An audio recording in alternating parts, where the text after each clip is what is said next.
Well, the rumors were true. Sony released the FX30 overnight, and it is a very interesting camera for them to release. It is pretty much the Sony FX3, the same body, the same internals, except for it is an APS-C Super 35 sensor. And I think for that reason alone, a lot of people are going to be very quick to dismiss this camera, but Sony clearly know what they're doing and saw that there is a market for this camera. So why don't we have a look to see who this camera is for and whether you should be considering it or not. Hello, you beautiful humans, it is Gemlang here and welcome to another video. Well, the FX30 has been released. I'm sure you've seen all the YouTubers doing their videos.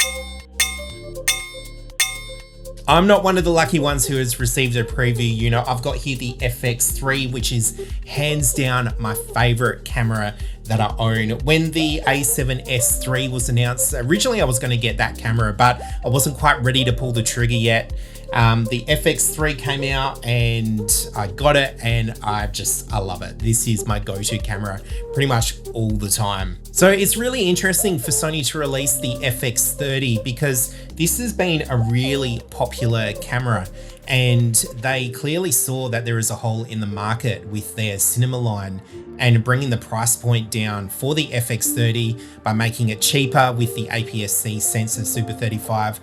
I think it is going to open up a lot of opportunities for people, and having pretty much all of the same specs as the FX3, I think is going to be a very good camera to be considered.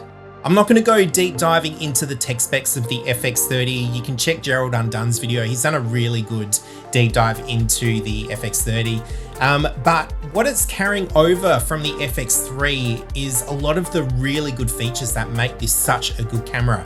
For example, it's got the firmware 2.0, well, it was 2.0 for the FX3, where it's got the Cine EI, it's got the new updated menu, it's got the LUTs, but it's also got all of the other really good features, like it's got the same processor in it, it's got the same 10-bit 422, same codecs, it's got S-Log 3, it's got S-Cinetone, it's got the inbuilt fan and cooling, it's got the inbuilt stabilization. And the other really good thing about it is that the FX3 is its body. You can mod this to however you want. Right now, this is its naked form, but you know, when I put a cage on it and rig it out, I just love it. It is so versatile. So I think it would be more interesting to compare what is different with the FX30 to the FX3, because there are some differences where it does have some limitations, but in other things, it actually is better. So with the Super 35 APS-C sensor, it does limit it with its low light capabilities. It does have dual ISO at 800, which is the same as the FX3, but the higher limit, instead of it being 12,800, is now 2,500. So you're going to reach that noise ceiling sooner than what you would with the FX3. But considering the price point for this camera, I think that is a reasonable compromise. The other thing is that it does 4K 100 frames a second or 120 frames a second, but it is at 1.6 times crop, which is, yeah, I mean, it could be a limitation, but you can make that work.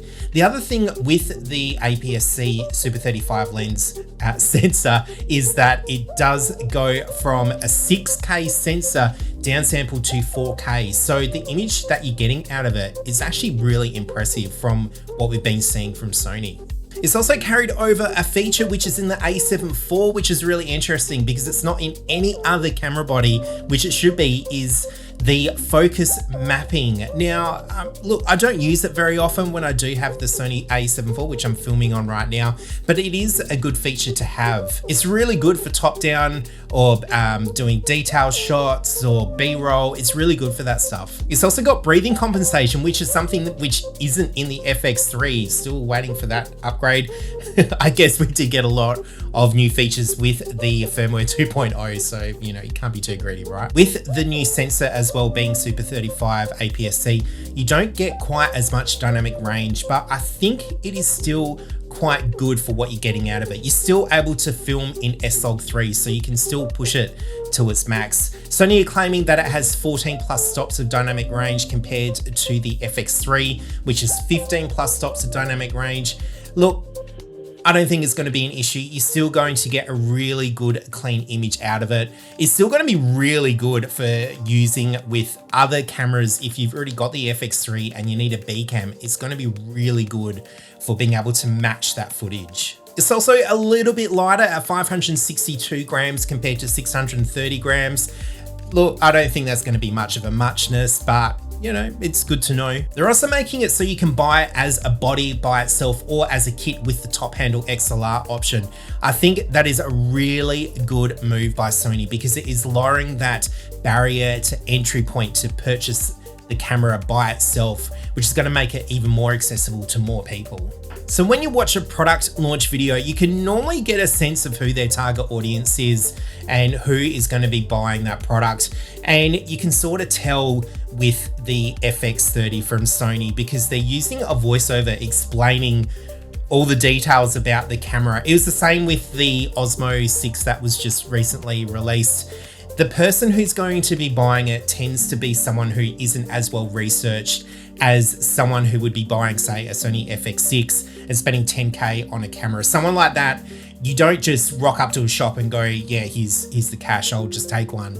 You're going to be well researched because there's a lot of time and effort that goes into before making the decision to buy a camera like that. When with someone like this, they're going after a more broader audience, which is an interesting take on it. So even though that their target audience is a bit broader and is entry level, I think there's a lot of opportunity for the FX30 for content creators. It looks like it's going to be really good for social media content for those who are posting on Instagram or Facebook, or even with client work. Using it as a B cam is going to be really good to match up with the FX3, or if you've got an FX6 or other Sony cameras. For this camera to have a $3,000 price tag in Australian, or what is it, 1800 US, that is such a good price to be able to get in to do filmmaking and video. Pair that up with a APS-C lens, which tends to be cheaper as well. You can get some really good quality lenses that are cheaper, but even it gives you the flexibility of being able to use other E-mount full frame lenses with it. So if you're wanting to get it to start out and then use it as you grow in your career and improve your skills and get more budget to spend towards your gear, is going to grow with you. And then eventually you can upgrade your camera or get the FX3 or FX6 or whatever you're into. So even though it does have a sensor which is Super 35 APS-C, you do get a bit of a crop on that compared to full frame, but you can definitely make that work with some amazing lens options that Sony have out there. Even their 10 to 20mm G lens is really good value for money and would be a really good starting point with the FX30. Going back a few years ago, I wish the FX30 was out when I was starting my filmmaking career. To have a camera that has 10-bit 422 color depth with 4K 100 frames or 120 frames a second, wow, just incredible, and in such a good form factor. When I started out, the A7 III was pretty much the way to start out with and was my budget. It's pretty much the same price when that camera came out, the A7 III, and that was only 8-bit. And you couldn't use S-Log3 with the because it just wasn't usable. With the FX30, like, you're getting that 10-bit depth color and being able to match it with other cinema cameras. I'm jealous. I wish this camera was out when I was starting. I'm really excited to see what people do with this camera. People who were starting out in their filmmaking career tend to push the boundary a bit and break the filmmaking rules. And I think this is going to enable those people to push even further, and I'm really excited to see what comes out of it. So even though the FX30 is being pushed towards the entry level in their cinema lineup, I think it's going to be really worth considering for a lot of people, being able to use it for a B cam or C cam to their main camera, or even using it for podcasting. I think it's going to be a really good option, especially if you get the XLR top handle. There's going to be a lot of good flexible options for this camera, and I can't wait to see what people do with it. It's going to be a really good camera for people to start off with their filmmaking career and build up as they go, as they build up their E-mount lens collection. Yeah, I wish this camera was out when I was starting my career. I'm really excited to see what people do with this camera. Sony are so smart with releasing it. Such a good price at 1800 US or 3000 Australian. I'm jealous. Are you going to buy this camera? Let me know your thoughts in the comments below. If you like this video, please hit the like button and consider subscribing as well. It really helps out. My name is Jem Lang, and I'll see you in the next video.